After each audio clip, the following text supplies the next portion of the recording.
तो वही मेरे प्यारे दोस्तों, मैं बीड़ा वाली इंस्टीट्यूट में आपका बहुत बहुत स्वागत करता हूं। तो आज हम लोग पढ़ने वाले हैं दोस्तों दृष्टि पब्लिकेशन बुक का भौतिक विज्ञान। तो दोस्तों इसके पहले हम लोगों ने क्लास नंबर 10 तक देख लिया था। तो आज हम लोग पढ़ेंगे दोस्तों क्लास नंबर 11 और वो भी एकदम बेसिक से। तो आइए दोस्तों पढ़ते हैं। तो आज का पहला टॉपिक है दोस्तों विशिष्ट ऊष्मा। तो आइए जानते हैं कि विशिष्ट ऊष्मा किसे कहते हैं। किसी वस्तु के इकाई द्रव्यमान का ताप 1 डिग्री सेल्सियस बढ़ाने के लिए आवश्यक ऊष्मा को वस्तु की विशिष्ट ऊष्मा कहते हैं। यानी कि दोस्तों जब किसी भी वस्तु के द्रव्यमान पर 1 डिग्री सेल्सियस ताप बढ़ाने के लिए जो उचित ऊष्मा या उचित हीट या ताप देने की आवश्यकता पड़ती है उसी को बोलते हैं दोस्तों विशिष्ट ऊष्मा।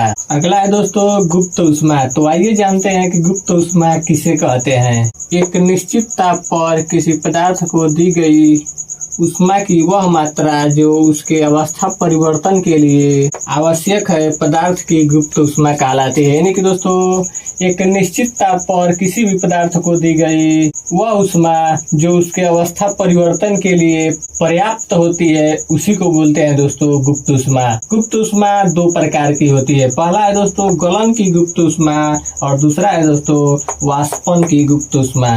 तो आइए जानते हैं कि जो गलन की गुप्त ऊष्मा है वो किसे कहते हैं। एक निश्चित ताप पर किसी पदार्थ के एकांक द्रव्यमान को ठोस अवस्था से द्रव अवस्था में बदलने के लिए आवश्यक ऊष्मा उस पदार्थ के गलन की गुप्त ऊष्मा कहलाती है। यानी कि दोस्तों एक निश्चित ठोस आकार की कोई वस्तु है और उसको द्रव अवस्था में बदलने के लिए कुछ निश्चित ताप देना पड़ता है, उसी ताप को कहते हैं दोस्तों पदार्थ की गलन की गुप्त ऊष्मा। यानी कि दोस्तों एक ठोस पदार्थ को गलाने के लिए जो ऊष्मा दी जाती है तो उसी ऊष्मा को कहते हैं पदार्थ के गलन की गुप्त ऊष्मा। अगला है दोस्तों वाष्पन की गुप्त ऊष्मा। तो आइए जानते हैं कि वाष्पन की गुप्त ऊष्मा किसे कहते हैं। एक निश्चित ताप पर किसी पदार्थ के एकांक द्रव्यमान को द्रव अवस्था से वाष्प अवस्था में बदलने के लिए आवश्यक ऊष्मा उस पदार्थ के वाष्पन की गुप्त ऊष्मा कहलाती है। यानी कि दोस्तों एक निश्चित ताप पर किसी पदार्थ को द्रव अवस्था से वाष्प अवस्था में बदलने के लिए जो दी गई एक निश्चित ऊष्मा होती है उसी ऊष्मा को कहते हैं दोस्तों वाष्पन की गुप्त ऊष्मा। यानी कि दोस्तों वाष्प बनाने के लिए जो ऊष्मा दी जाती है उसी ऊष्मा को कहते हैं दोस्तों वाष्पन की गुप्त ऊष्मा। तो उम्मीद करता हूँ दोस्तों कि आपको जरूर समझ में आया होगा। अब आइए दोस्तों आगे पढ़ते हैं। अगला है दोस्तों ऊष्मा का स्थानांतरण। स्थानांतरण का मतलब होता है दोस्तों एक स्थान से दूसरे स्थान तक भेजना। यानी कि ऊष्मा को एक स्थान से दूसरे स्थान तक कैसे भेजा जाता है। तो आइए जानते हैं दोस्तों ऊष्मा के किसी एक वस्तु से दूसरी वस्तु में अथवा किसी वस्तु में एक स्थान से दूसरे स्थान पर जाने को ऊष्मानांतरण कहते हैं। यानी कि दोस्तों किसी भी वस्तु में एक वस्तु से दूसरे वस्तु में ऊष्मा को भेजने या एक ही वस्तु में एक स्थान से दूसरे स्थान तक भेजने की जो प्रक्रिया होती है उसी को कहते हैं दोस्तों ऊष्मा का स्थानांतरण। इसकी 3 विधियां हैं। पहला है दोस्तों चालन, दूसरा है दोस्तों संवहन और तीसरा है दोस्तों विकिरण। तो सबसे पहले देखते हैं दोस्तों कि चालन जो है वो किसे कहते हैं। जब किसी वस्तु के विभिन्न भागों में तापांतर होता है तो वस्तु के ऊंचे ताप वाले कण अपने निकट के अपेक्षाकृत नीचे ताप वाले कणों को परस्पर संपर्क से ऊष्मा देते हैं। अतः ऊष्मा ऊंचे ताप वाले भाग से नीचे ताप वाले भाग की ओर जाने लगता है। ऊष्मा के इस स्थानांतरण को चालन कहते हैं। यानी कि दोस्तों जब किसी भी वस्तु में तापांतर होता है यानी कि गर्म किया जाता है तो उस वस्तु के ऊंचे ताप वाले यानी कि दोस्तों जो ऊंचे ताप वाले कण होते हैं अपने निकट के नीचे ताप वाले कणों को परस्पर संपर्क से ऊष्मा देते हैं। यानी कि गर्मी देते हैं जिसके वजह से उसका नीचे वाला तल भी गर्म हो जाता है।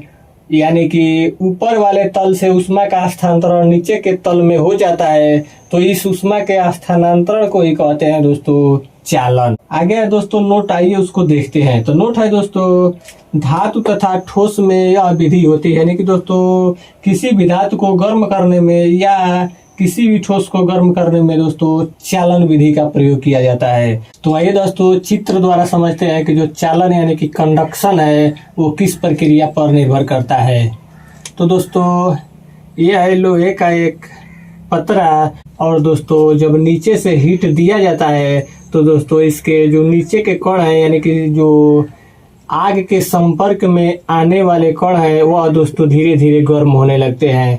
लेकिन दोस्तों जब ये धीरे धीरे गर्म होने लगते हैं तो एक अपने जो पास के जो नजदीक के कण हैं उसको धीरे धीरे गर्म करना चालू कर देते हैं। यानी कि दोस्तों यह कण इसको हीट करेगा, यह कण इसको हीट करेगा, यानी कि ऐसे ही करते करते दोस्तों यह पूरा लोहा जो गर्म हो जाएगा। तो इस विधि को कहते हैं दोस्तों चालन विधि। अगला है दोस्तों संवहन।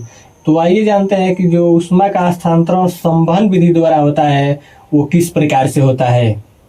इस विधि में ऊष्मा का संचरण अणुओं के स्थानांतरण से होता है। इसमें माध्यम के कुछ कण भाग लेते हैं। तो आइए जानते हैं कि जो ऊष्मा का स्थानांतरण संवहन विधि द्वारा होता है दोस्तों, इस विधि में ऊष्मा का संचरण अणुओं के स्थानांतरण से होता है। इसके माध्यम में कुछ कण ही भाग लेते हैं। जैसे आइए एग्जाम्पल के द्वारा समझते हैं। जैसे दोस्तों जल, गैस, फ्रिज, वायुमंडल, चाय की केतली, इसमें ऊष्मा का स्थानांतरण दोस्तों अणुओं के माध्यम से होता है। यानी कि एक अणु दूसरे अणु को गर्म करते हैं, दूसरा अणु तीसरे अणु को गर्म करते हैं। तो इसमें दोस्तों अणुओं के द्वारा होता है ऊष्मा का स्थानांतरण। तो इस विधि को कहते हैं दोस्तों संवहन विधि। लेकिन चालन विधि में एक कण जो है अपने निकट के कण को गर्म करते हैं, लेकिन चालन विधि में एक कण जो है वो अपने निकट के कणों को गर्म करते करते आगे बढ़ते जाते हैं। तो इस विधि को कहते हैं दोस्तों चालन विधि। तो उम्मीद करता हूँ दोस्तों कि आपको जरूर समझ में आया होगा। तो आइए दोस्तों संवहन विधि को चित्र के द्वारा समझते हैं। यह है दोस्तों बाल्टी, और बाल्टी में दोस्तों द्रव यानी कि पानी।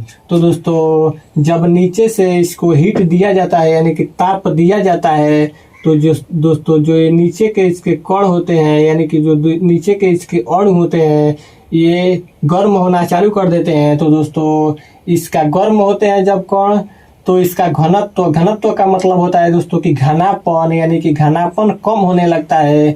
तो दोस्तों यह ऊपर की तरफ उठने लगते हैं तथा जो ठंडे पदार्थ हैं वह दोस्तों नीचे आने लगते हैं, और तब तक नीचे आते रहते हैं जब तक पूरा ये पानी है यानी कि पूरा जो द्रव है वह गर्म नहीं हो जाता, तब तक यह प्रक्रिया ऐसे ही चलती रहती है। तो इसी प्रक्रिया को कहते हैं दोस्तों संवहन विधि। अब आगे है दोस्तों विकिरण विधि। तो आइए दोस्तों जानते हैं कि विकिरण विधि किसे कहते हैं। ऊष्मा संचरण की वह विधि जिसमें कोई माध्यम की जरूरत नहीं होती है, सीधे बिना माध्यम में पहुंच जाती है, विकिरण विधि कहलाती है। यानी कि दोस्तों ऊष्मा जो संचरण यानी कि ऊष्मा स्थानांतरण की वह विधि जिसमें किसी भी माध्यम की जरूरत नहीं होती बल्कि सीधे बिना माध्यम के ही पहुंच जाती है, तो उस विधि को कहते हैं दोस्तों विकिरण विधि। तो आइए एग्जाम्पल के द्वारा समझते हैं। एग्जाम्पल है दोस्तों सूर्य की रोशनी। जैसे दोस्तों सूर्य की रोशनी। अगला है दोस्तों आग, यानी कि दोस्तों सूर्य की रोशनी में और आग में किसी भी माध्यम की जरूरत नहीं होती है, वह बिना माध्यम के ही पहुंच जाती है। तो इस विधि को कहते हैं दोस्तों विकिरण विधि। तो उम्मीद करता हूं दोस्तों कि आपको जरूर समझ में आया होगा। तो आइए दोस्तों विकिरण विधि को चित्र के द्वारा समझते हैं। ये हो गया दोस्तों सूर्य, जब इससे ऊष्मा यानी कि हीट नीचे की तरफ आ रही है यानी कि इस व्यक्ति के ऊपर लग रहा है दोस्तों, तो डायरेक्ट लग रहा है। यानी कि दोस्तों ये ऊष्मा जब आ रहा है तो डायरेक्ट आ रहा है यानी कि प्रत्यक्ष रूप से आ रहा है। इसके बीच में किसी भी माध्यम की जरूरत नहीं पड़ रही है ऊष्मा को स्थानांतरण करने के लिए, यानी कि यहाँ से ऊष्मा को यहाँ तक लाने के लिए किसी भी माध्यम की जब जरूरत नहीं पड़ती है तो उसी विधि को कहते हैं दोस्तों ऊष्मा की विकिरण विधि। तो उम्मीद करता हूँ दोस्तों कि आपको जरूर समझ में आया होगा। तो दोस्तों आज बस यहीं तक, फिर मिलते हैं अगले दिन ऐसे ही बेसिक क्लास के साथ। धन्यवाद।